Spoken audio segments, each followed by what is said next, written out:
Hey everyone, welcome back to ocean of economics. So learners, इस video में हम देखने वाले हैं बैलेंस ऑफ पेमेंट से रिलेटेड कुछ क्वेश्चंस जो पिछले ईयर्स में यूजीसी नेट एग्जाम में पूछे गए। तो बहुत ज़्यादा इंपॉर्टेंट क्वेश्चंस है और इसमें से इस पर्टिकुलर टॉपिक में से बहुत सारे क्वेश्चंस आते हैं हमारे यूजीसी नेट एग्जाम में, बहुत इंपॉर्टेंट है।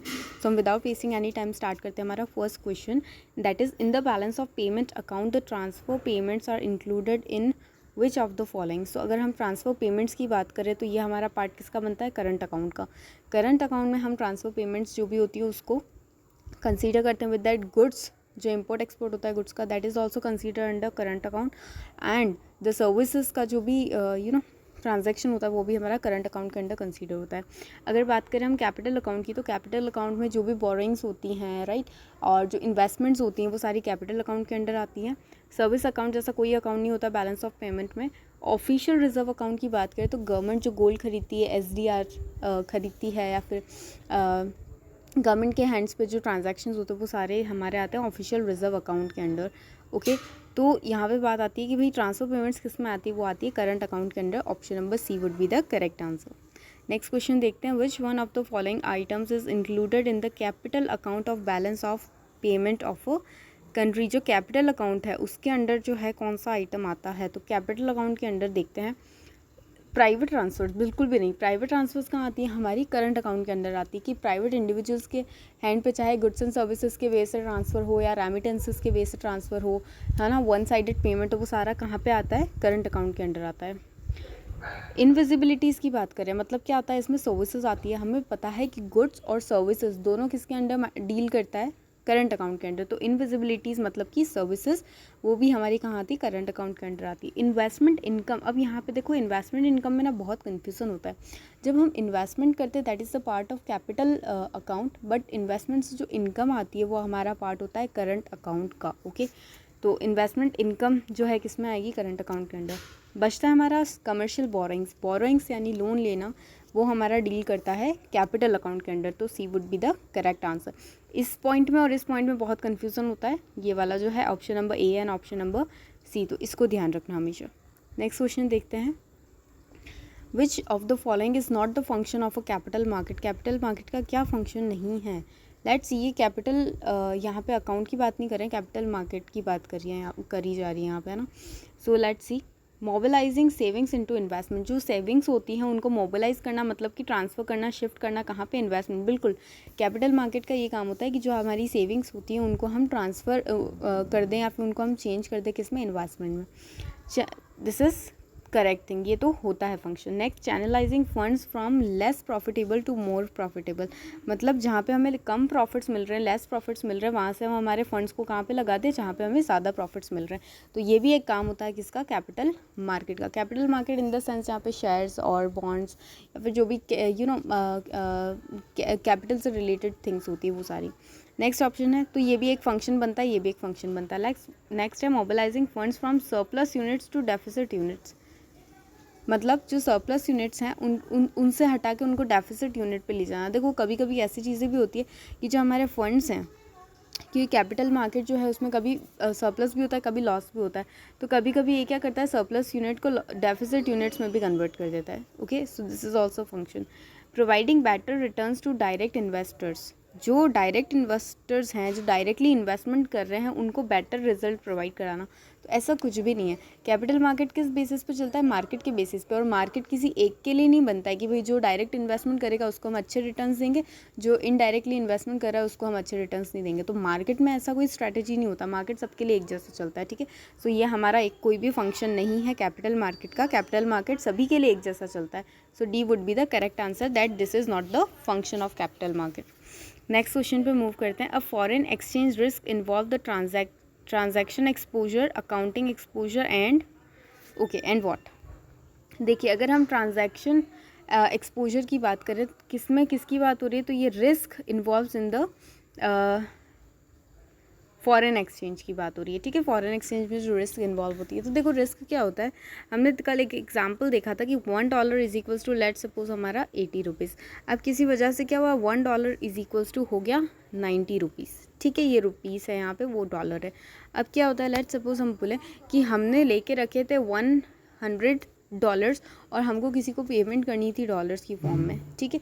नाउ समथिंग हैपेंड हियर कि एक्सचेंज रेट जो है चेंज हो गई। अब वो जो $100 देने थे तो उस टाइम मुझे $100 के लिए पर डॉलर मुझे 80 रुपीज़ पे करना पड़ता था। अब मुझे $100 अगर देने तो मुझे हर डॉलर के लिए 90 रुपये पे करना पड़ रहा है।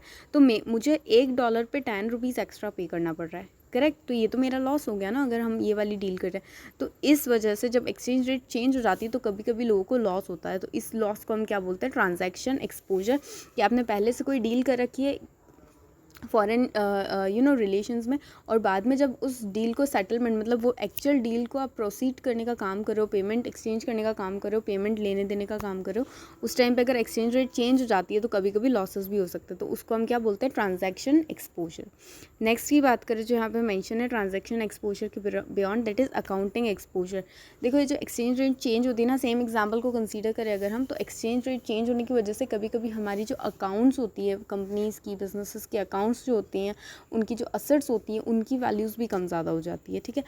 तो उन वैल्यूज़ के कम ज़्यादा होने की वजह से भी लॉसेस के चांसेस रहते हैं। तो उसको बोलते हैं अकाउंटिंग एक्सपोजर। जब असेट्स की वैल्यूज़ या फिर अकाउंट्स की वैल्यूज़ जो होती है कम हो जाती हैं तो उसको बोलते हैं अकाउंटिंग एक्सपोजर। नेक्स्ट आता है और कौन सा है, फ्लैक्सिबिलिटी एक्सपोजर जैसा कुछ नहीं है, रिजिडिटी एक्सपोजर नहीं है, इकोनॉमिक एक्सपोजर की बात नहीं हो रही है।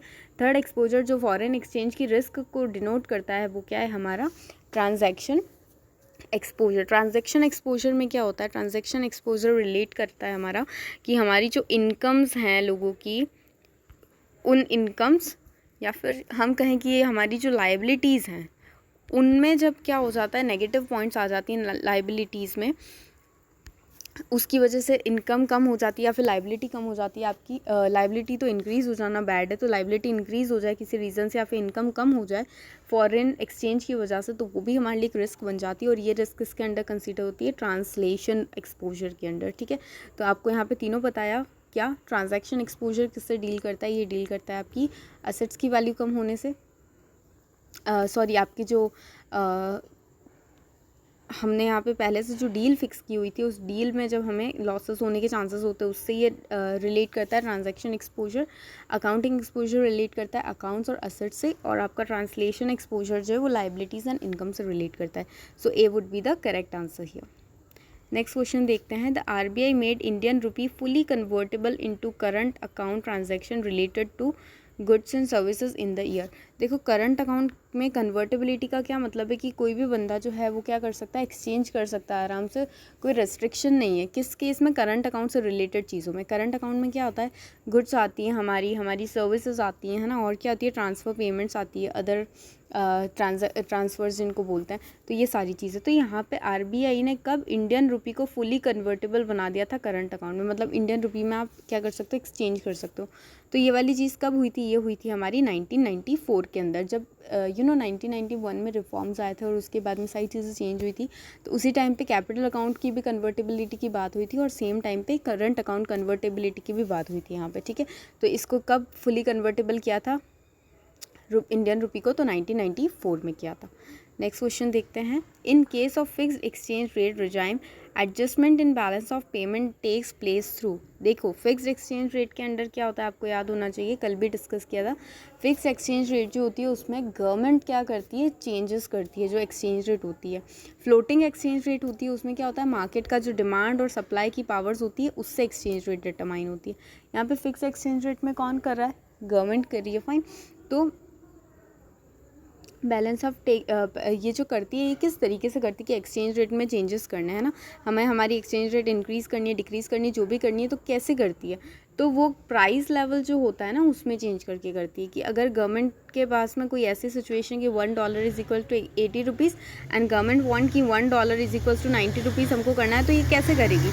ये यहाँ पे ना बहुत बार कन्फ्यूज़न होता है कि चेंज इन एक्सचेंज रेट। भाई एक्सचेंज रेट में चेंज तो करना है हमको, इससे लेट सपोज इसके ऊपर आना है, बट आओगे कैसे, करोगे कैसे इसको, तो जो हमारा प्राइस लेवल होता है ना, प्राइसेस जो होती है उनको चेंज करके हम इन फिक्स ये जो एक्सचेंज रेट होती है इनको इन्फ्लुएंस कर सकते हैं। Okay, so option A would be the correct answer, option B नहीं होगा, I am telling you again. Okay, next question है यहाँ पे हमारा, a spot foreign exchange transfer refers to. देखो स्पॉट की बात हमने कल भी की थी, स्पॉट जो फॉरेन ट्रांजेक्शन होती हैं, स्पॉट फॉरेन रेट्स जो होती हैं एक्सचेंज की।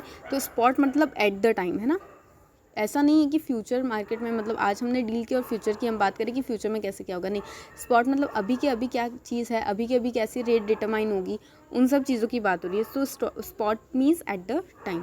तो ये एट द टाइम मतलब क्या, कितने टाइम की बात हो रही है। The purchase of foreign exchange for delivery नहीं, द सेल ऑफ, डिलीवरी की कोई भी बात नहीं हो रही कि वो जो आपने डील की है वो डिलीवर, लाइक लेट्स सपोज हम एग्जांपल ले कि भाई हमने इंपोर्ट का सोचा था, तो अब वो जब डिलीवर होगा तब ये रेट काम आएगी, तो नहीं, ऐसा कुछ नहीं। ये कब काम आएगी, परचेज और sale of foreign exchange for delivery within 2 business days. जो डिलीवरी के लिए आपका एक्सचेंज होना है, परचेज कर रहे हो या सेल कर रहे हो फॉरेन एक्सचेंज को, तो उसके 2 बिजनेस डेज जो हैं, 2 बिजनेस डेज तक क्या रहता है, उससे हमारी spot foreign exchange rate refer करती है, ठीक है। So A would be the correct answer here. Next question देखते हैं, most probably last question of this video. Under a manage floating exchange rate system, अब देखो यहाँ पे क्या वर्ड यूज्ड है, मैनेज्ड फ्लोटिंग। मैनेज मतलब मैनेजमेंट भी हो रहा है, जो या तो गवर्नमेंट करेगी और या फिर कौन करेगी, हमारी आरबीआई, या दोनों मिलके करेंगे, ठीक है। और फ्लोटिंग किससे रिलेट करती है, हमारे मार्केट मैकेनिज्म से, यानी कि डिमांड एंड सप्लाई से। तो यहाँ पे दोनों चीज़ें डील कर रही है। तो ये जो डील कर रही है ये किस टाइम पीरियड के लिए डील करती है, ठीक है, वो यहाँ पे पूछा गया हमको कि under a manage floating exchange rate system the nation's monetary authority intervene मतलब इंटरफियर करना, है ना, in foreign exchange markets to. क्यों करती है, किस लिए करती है, तो वो इसलिए करती है कि जो हमारे फ्लक्चुएशंस चल रहे हैं ना एक्सचेंज रेट में, कभी $1 इज इक्वल्स टू 60 रुपीज़ है, कभी $1 आपका 80 रुपीज़ हो गया, कभी $1 आपका 75, तो इतने सारे उतार चढ़ाव जो हैं, इतने सारे जो फ्लक्चुएशंस हैं, उनको कम करने के लिए, उनको हटाने के लिए। अच्छा, लॉन्ग रन में तो ये सारी चीज़ें ऑटोमेटिकली स्टेबल हो जाती हैं, बट शॉर्ट रन में जो है ये प्रॉब्लम क्रिएट करती है। तो शॉर्ट रन में हमको क्या करना पड़ता है, इंटरवीन करना पड़ता है गवर्नमेंट एंड मॉनेटरी अथॉरिटी को। तो देखते हैं option, smooth out short run fluctuation in exchange rate, smooth out long run नहीं, ये शॉर्ट रन के लिए होता, लॉन्ग रन के लिए नहीं होता। Smooth out short run and long run का तो कोई बात ही नहीं हो रहा है, लॉन्ग रन में हम चीज़ों को डील नहीं करते हैं, हम शॉर्ट रन की बात करें कि अभी क्या सिचुएशन, अभी इसको कैसे डील करना है। कीप एक्सचेंज रेट फिक्स्ड नहीं होती है, एक्सचेंज रेट ये चेंज होती रहती है, ठीक है। सो option A would be the correct answer, कि स्मूथ करना, एक जैसी चलाए रखना, स्टेबल रखना हमारी किसको, जो एक्सचेंज रेट है उसको। So A would be the correct answer here. So keep watching ocean of economics. Next जो हमारे क्वेश्चंस होंगे उनको हम डील करेंगे नेक्स्ट वीडियो में। Till then keep watching.